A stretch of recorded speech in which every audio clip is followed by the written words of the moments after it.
Well, there we are then. We have heard from Norwich City majority shareholder, the owner of Norwich City, Mark Attanasio, who flew over from the States for a couple of days, a very fleeting visit in Norfolk, and popped into the studios at BBC Radio Norfolk to answer some questions on what was a special Canary Call episode.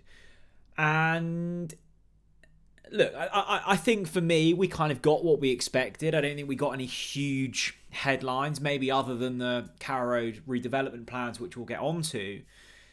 But we got a fairly polished performance from Mark Attanasio, who we said on these videos, and I think the other press have said as well, you know, this was never going to be a trip where big decisions were made. This was going to be a fact-finding mission, and this was going to be a trip to gauge a sense of the mood around the place. And I think in the 48 hours that Mark will have been here, he's figured that out. I want to say as well, great work from the guys at BBC Radio Norfolk, Rob Butler, Phil Daly, Chris Reeve, we got to mention him, and all of the team around that. That was an impressive hour of radio broadcasting, and I thought it was a good piece of journalism. I thought they pressed Mark well.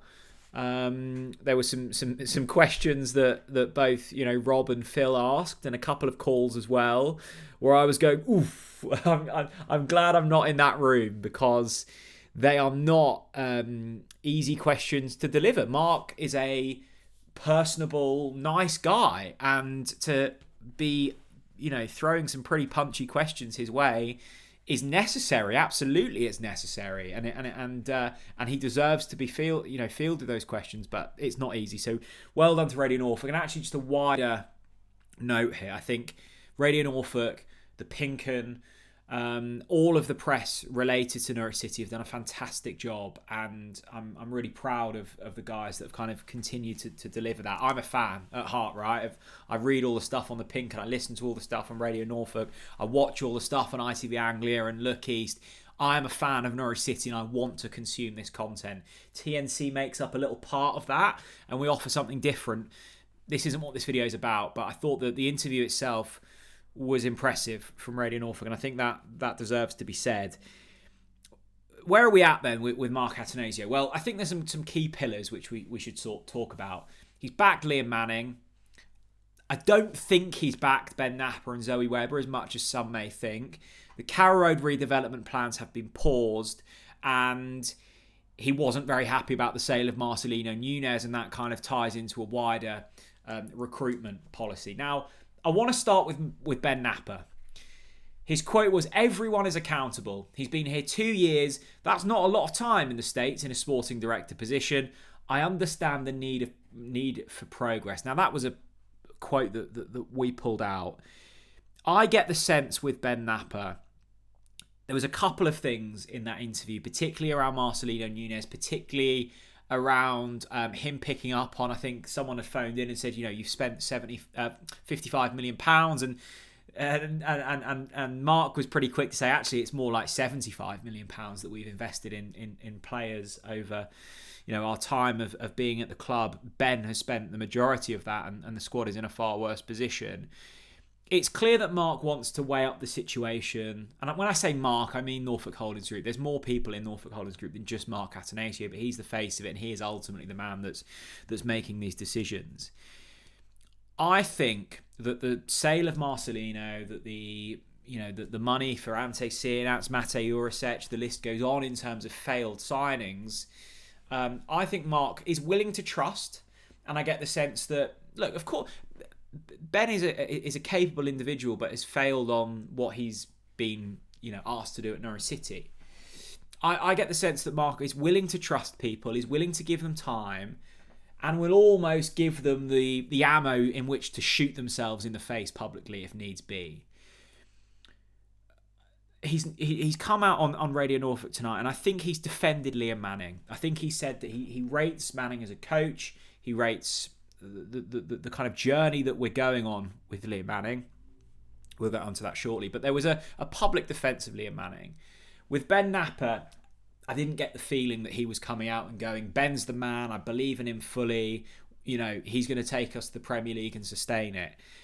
I think if I'm, putting my opinion on the line, Liam Manning will come out of tonight feeling more comfortable in his position than Ben Napper. And I suspect that Ben Napper, after that interview, is fearing his future at Norwich City. And I would also add Zoe Webber into that. Let's get onto the stadium redevelopment and the that's been put on pause. There won't be any changes in terms of seating next season.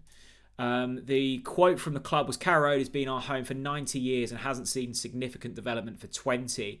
We're therefore aware of the need to develop the stadium and are keen to invest in projects that enhance supporter experience while maintaining Carrow Road's special character and environment, ensuring it remains our home for many years to come.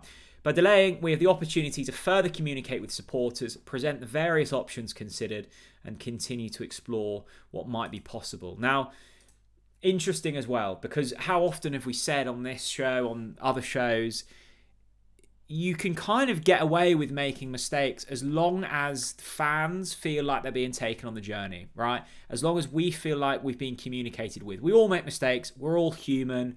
When you're trying to get out of the Championship, you are bound to make some calls that are wrong, but it feels like the blind leading the blind at Norwich at the moment. It feels like they're kind of doing things poorly and also not communicating that with the fans, which is a really bad look. And when things like this come out, moving people from their seats in order to put in more corporate seating and essentially drive up matchday revenue, which is vital, but can be done in a slightly more nuanced way, that is going to backfire, especially when results on the pitch aren't going well. So that was a good move from Mark Attanasio. I suspect his dealings with Zoe Webber and Anthony Richards have been interesting over the last 48 hours, and it puts egg on the face of Webber and Richards after their performance and the line and cast a couple of weeks ago, where they essentially said, "This is happening, suck it up."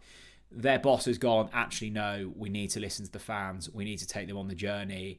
I'm willing to kind of, eat humble pie here and put a pause on things." So that's good news from tonight, and I'm really glad for those affected in the River End that at least they'll get another season in their seat, and hopefully after these consultations there will be a better outcome than first thought. In terms of the injuries, and I knew that this was going to come up tonight, and my fear was kind of met in terms of there is a lot of impetus and weight put on the fact that we're underperforming because of the injuries, which is nonsense, utter nonsense. We know that, and hopefully Mark Attanasio will see that soon. He's being fed a lie from Ben Napper, a man that desperately wants to keep his job and is essentially putting his underperformance on things outside of his control to an extent. He said that have considered hiring someone internally who is an expert on injuries. We're going to build a data model. That will take time, which nobody wants to hear, but the question is whether we need to supplement the recruitment department.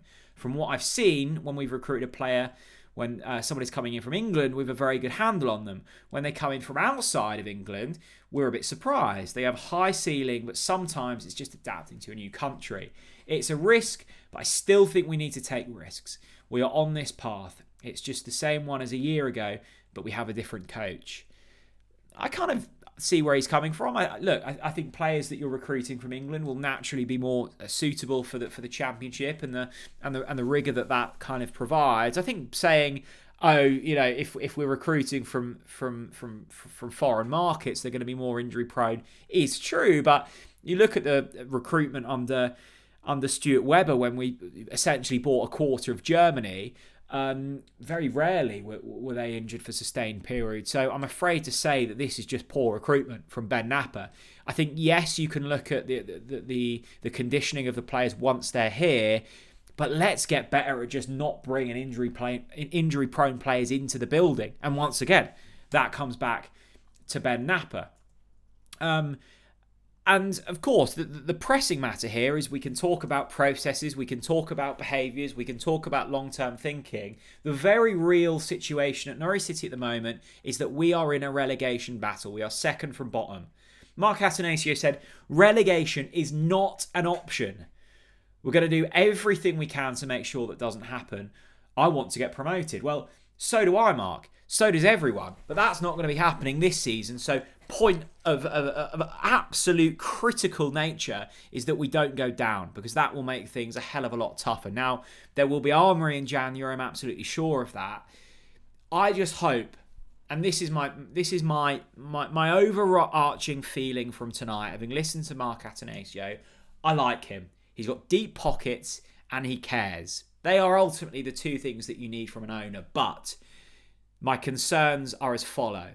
I think he's been far too trusting of those he's put in powerful positions at Norwich City, Ben Napper and Zoe Webber and a few others. I think he's been slightly blindsided by Liam Manning. I don't think he's coached the team at all well this season. And I do feel a little bit sorry for Liam Manning in certain instances. Do I think he's the right man to turn this ship around and get us motoring? No. But I think that Napper and Webber must go. I think that is an absolute non-negotiable in my mind. And I think Mark Attanasio is starting to wake up to that, if I'm reading between the lines. I think Liam Manning also has to go.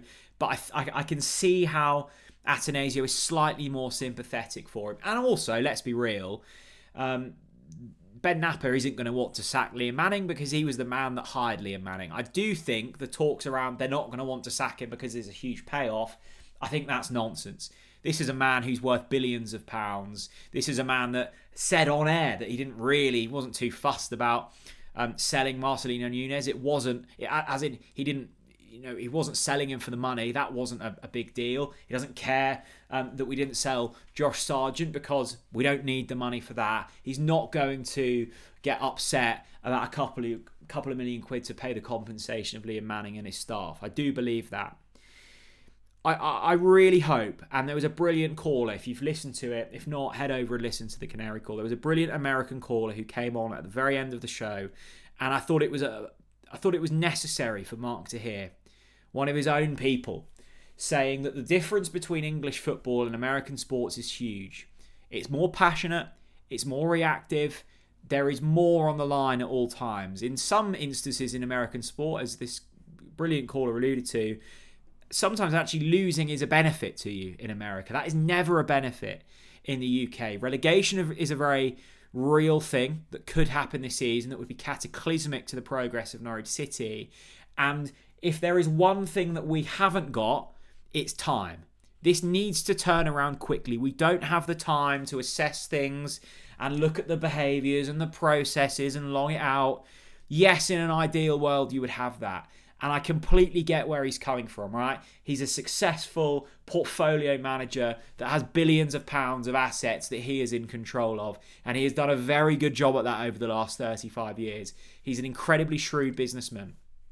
But he is putting faith in people at the football club, a lot of trust, a lot of money, a lot of time into these people that have continually failed on their targets. Whether that's Napper, whether that's Webber, and actually whether that's Manning after the quarter of the season he's had in charge at Norwich City, they have all failed on countless times. And I don't see a pattern where that changes. I think Attanasio will change this. He has to change this. I just hope it's not too late. That is my overarching feeling. I like our owners. I do. I believe in them. I trust them. But I think he's got too much trust in people that he shouldn't have trust in.